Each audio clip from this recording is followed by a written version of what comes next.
Christmas is about the children. All of them. Indulge them with their fantasies and friends. You're only a child once. Hi, and welcome to the Dark Christmas Tales Advent Calendar.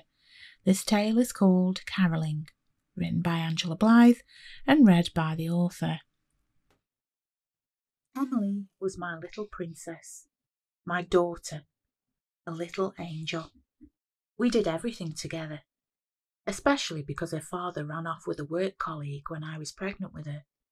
We were each other's world. When the time came for her to start school, I won't lie, I was devastated. But Emily was ready to learn about the world, to have new friends, to be away from me for a few hours. I cried as I left her that first day, worried that I was going to get a phone call to say she was crying or ill. I needn't have worried. When she came out of school the first day, she had a big smile on her face. She clutched a messy painting smeared with finger marks. Over tea, she told me about her teacher and her new friends. Each day, she grew more confident. She just loved school. Emily was bright and friendly, and so became very popular. She rushed home one day just after the half-term break to say that they were doing a nativity play and that she had been picked to play an angel. They were going to learn a carol too. There were also plans for a Christmas party, a games day and a film day. Christmas was even more exciting now for both of us. Her school had what looked like a little amphitheatre in its grounds. It overlooked the moors, and I often wondered what it had been used for. It was overgrown and unused, but the kids played in it still. Emily said that she and her friends did a play there every day, acting out their parts in the upcoming nativity, or a concert of the songs. She began singing White Christmas an awful lot at home. I had gotten over my separation anxiety. I became an outside but enthusiastic participant of Emily's new life. Sophie and Elise, her friends, came over for tea lots of times, and she went to their houses. Elise had been picked to be Mary and was very happy about it. Sophie, unfortunately, had been cast as a sheep. I heard them singing Little Donkey in Emily's bedroom. I thought it seemed quite ambitious of their teacher to give them several carols to learn, especially at the age of 4. Emily seemed to like White Christmas a lot more than Little Donkey, as she sang it so many times at home, laughing afterwards or running around the house like crazy. When it came to the actual performance of the nativity, I cried all the way through it. They looked so tiny in their costumes. I was very proud. Emily kept looking at me all the way through, just to check that I was watching her. I didn't want her to see me cry, but hey, I just couldn't help it. It wasn't until later, when she was home, that a thought occurred to me. What happened to White Christmas? I was looking forward to that, I asked. What do you mean, Mummy? Emily asked, confused. You sang Little Donkey, but all I ever hear you sing is White Christmas, I stated. Emily giggled. No, Mummy, that wasn't for nativity, she said. I was none the wiser. How'd you know it then? I asked. Carol taught it to me, and she likes it when I sing it for her, Emily said. Who's Carol? I asked. My friend. Sometimes she's at school and sometimes she's here, Emily said, matter-of-factly. What? I asked. What was Emily talking about? She'd only invited Sophie and Elise here.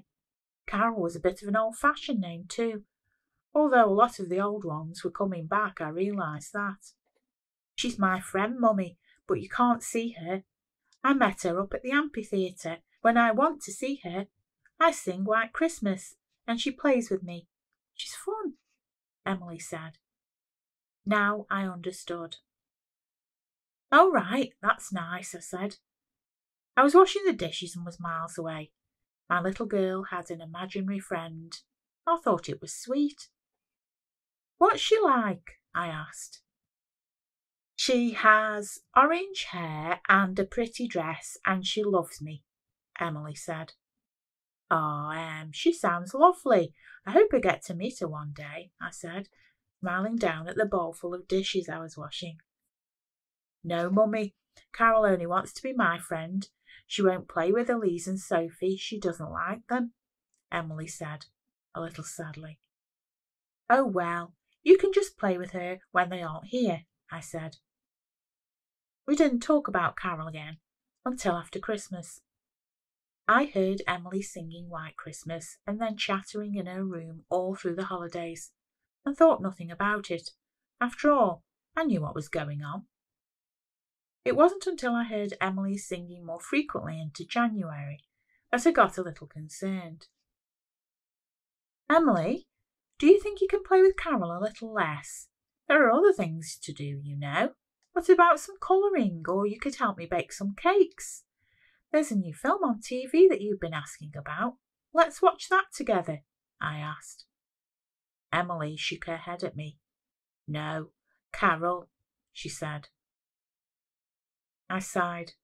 I had no experience with this. I hoped Emily would grow out of it. I'm sure I never had an imaginary friend when I was younger. Then I started to blame myself. Was this because she had no brothers or sisters? No one to play with? Was it because she had no father in her life?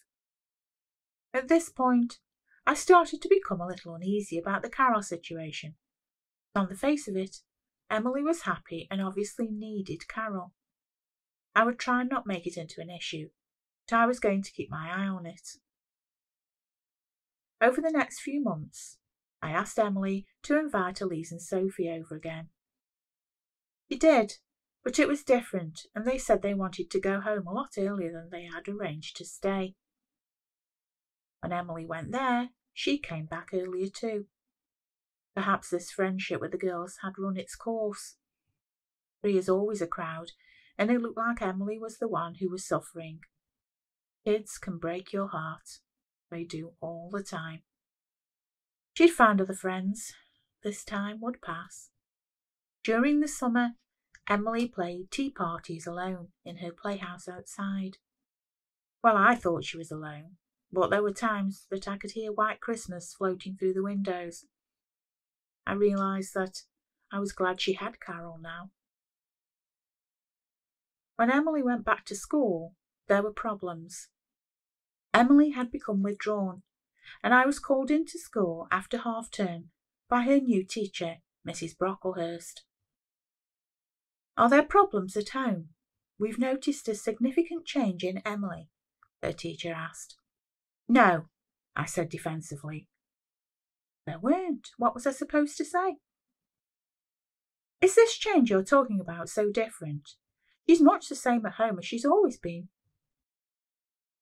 Emily doesn't wish to converse with other children. She isn't rude or naughty. She just takes herself off. I'm sorry to say that if there is nothing to worry about at home, the problem is with her. We can refer you to someone, or you can visit your own doctor, Mrs. Brocklehurst said. I was shocked. I didn't know it had got that bad. Now I wish that the school had contacted me earlier. Emily sounded very unhappy. She needed help. I took her to the doctor and explained what the problem was. They referred me to someone else, who rang Mrs. Brocklehurst too. This didn't help matters. Emily became even more withdrawn. Now I could see it at home. I was so worried. I felt we were making the problem more significant than it was, perhaps trying to see things that weren't there.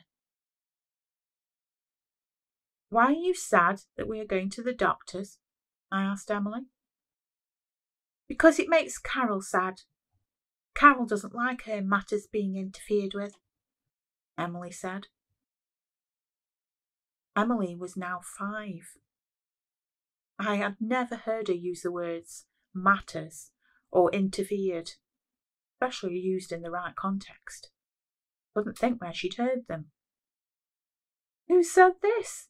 I asked. Carol, she said. No, Emily, you've heard them somewhere else, I told her. Emily shook her head slowly, her eyes large. No, Mummy, she said quietly. I looked out to the grey day outside. It was December once more. A whole different feel to it than last year. I didn't know what to do. What's Carol like? I asked. I told you. She has orange hair, Emily said. What else? How tall is she? What is she wearing? I asked. She's as tall as me. She wears brown shoes and a red and white dress with matching jewellery, Mummy. She has grey eyes and she smiles, Emily said. I said. That sounded a pretty normal description. Emily, you look tired. I really don't want you playing with her so much. You need your sleep at night, I said. Emily didn't say anything. She just wandered out of the room, and I heard her walk up the stairs. I burst out crying. I felt awful for telling Emily not to play with her only friend, but I couldn't be sure whether Carol was good for Emily. I felt that all this had gone too far now. Over the next few days, Emily got worse. We had another appointment at the doctor's in 2 weeks, and I would have a lot to tell him. Emily began to eat less. Her eyes had become sunken, and I had heard her singing in the night, singing White Christmas. A couple of days before the next appointment, I got up in the middle of the night to nip to the loo, and I heard Emily talking. I was quiet and listened at the door. Yes, Carol, Emily said. There was no reply. There were no other voices, but there was the chink of the little tea set. I'm tired now. Please let me go to bed, she said. I caught my breath. There was silence for a few minutes, and I wondered if she had gone to bed. Then I heard Emily crying. Please don't hurt Mummy. I promise I'll keep playing with you, she sobbed. My hand was turning the handle before I knew it. I burst in and put the light on. Emily sat on the floor alone, crying, the tea set laid out before her. I looked around the room. There was nothing. Emily looked at me as if I was going to get angry. After all, I had told her that she had to get more sleep, not less. All that I could think of was that I had a very sick little girl, one that was hearing voices so strongly that she was not sleeping. Some problem in her brain meant that she couldn't even rest. This mental illness was making her physically ill. This was the end for me. It was stopping tonight. Where's Carol? I asked Emily. Hiding, Emily said, through sobs. Right, Carol. From tonight, you are not allowed in this house. You are not allowed to speak to Emily. You are a naughty girl, and I don't like you, I said angrily. No, Mummy, don't say that. Bad things will happen, Emily said. Bad things? I'll show Carol bad things if she comes again, I shouted irrationally. I put Emily to bed, and I told her she was not to play with Carol or sing White Christmas ever again. That everything would be okay. I went to bed. I decided I would take Emily to the doctor's tomorrow. I would get an emergency appointment. My child needed help. I dropped off after a couple of hours with a plan to turn Emily around. Something woke me. I don't know what. It was still a little dark, and the house was quiet. It was one of those unnatural quiets that you get when it's snowing outside. I went to check. That would cheer Emily up. She loved the snow. I began to hum White Christmas. Wasn't even thinking. I went to peek outside. 2 girls were outside, skipping through the snow. One looked like she was in her nightie. She held another little girl's hand, a girl with red hair. From the back, the girl looked like Emily. I ran to Emily's room and was relieved to see that she was there, fast asleep under the covers, as good as gold. I rubbed my eyes. Must have been seeing things. The girls laughed. I looked through the curtain with one hand, the other I had on top of Emily's quilt. It was Emily outside. The red-haired girl must be Carol. On her white dress were splodges, dark ones, but this wasn't a pattern. The 2 girls passed under the street lamp on their way down the road, and I saw that the splodges were red, blood red. Carol turned towards me and smiled. I saw a deep red line around her neck. Where it had opened up, the contents of her body stained the white cotton. Carol was playing with her friend. I began to shake the body under the quilt. I couldn't wake her. I never would. Carol had her friend forever now, and they were happy. That was A Dark Christmas Tale, written and read by Angela Blythe. I hope you enjoyed it. If you want to find out more about further stories in this series or my other work, please go to www.angelablythe.com.